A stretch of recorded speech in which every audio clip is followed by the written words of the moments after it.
सोने का गोबर। एक बार की बात है, किसी शहर में एक बड़े से पेड़ पर एक पक्षी रहता था जिसका नाम था सिंधुक। सबसे चौंकाने वाली बात यह थी कि उस पक्षी का मल सोने में बदल जाता था। ये बात किसी को भी पता नहीं थी। एक बार उस पेड़ के नीचे से एक शिकारी गुजर रहा था।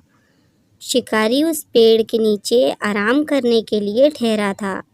वो आराम कर ही रहा था कि इतने में सिंधुक पक्षी ने उसके सामने मल त्याग कर दिया। जैसे ही पक्षी का मल ज़मीन पर पड़ा, वो सोने में बदल गया। ये देखते ही शिकारी बहुत खुश हुआ और उसने उस पक्षी को पकड़ने के लिए जाल बिछाया। सिंधुक जाल में फंस गया और शिकारी उसे अपने घर ले आया। पिंजरे में बंद सिंधुक को देख शिकारी को चिंता सताने लगी कि अगर राजा को इस बारे में पता चला तो वो न सिर्फ सिंधुक को दरबार में पेश करने को कहेंगे, बल्कि मुझे भी सज़ा देंगे। यह सोचकर डर के मारे शिकारी ने खुद ही सिंधुक को राज दरबार में पेश कर राजा को सारी बात बताई। राजा ने आदेश दिया कि सिंधुक को सावधानी से रखा जाए और उसे अच्छे से खाना खिलाया जाए। ये सब सुनने के बाद मंत्री ने राजा को कहा, आप इस बेवकूफ़ शिकारी की बात पर भरोसा मत कीजिए। कभी ऐसा होता है क्या कि कोई पक्षी सोने का मल त्याग करे? इसलिए अच्छा होगा कि इसे आज़ाद करने का आदेश दें। मंत्री की बात सुनकर राजा ने चिड़िया को आज़ाद करने का आदेश दिया।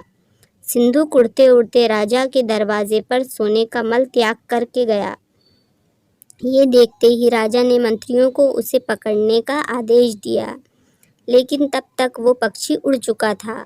उड़ते उड़ते सिंधुक कह गया, मैं बेवकूफ़ था जो शिकारी के सामने मल त्याग किया।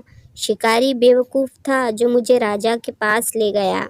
राजा बेवकूफ़ था जो मंत्री की बात में आ गया। सभी बेवकूफ़ एक जगह ही हैं। कहानी से सीख, कभी भी दूसरे की बातों में नहीं आना चाहिए और अपने दिमाग से काम लेना चाहिए। उम्मीद करती हूँ आपको हमारी ये कहानी अच्छी लगी होगी। अगर कहानी अच्छी लगे तो प्लीज़ हमारे चैनल को लाइक, शेयर और सब्सक्राइब ज़रूर करें, ताकि आगे भी ऐसी ही मोटिवेशनल कहानियाँ सुनने को मिलती रहें। हमारी वीडियो देखने के लिए, इतना कीमती समय निकालने के लिए आप लोगों का बहुत बहुत शुक्रिया।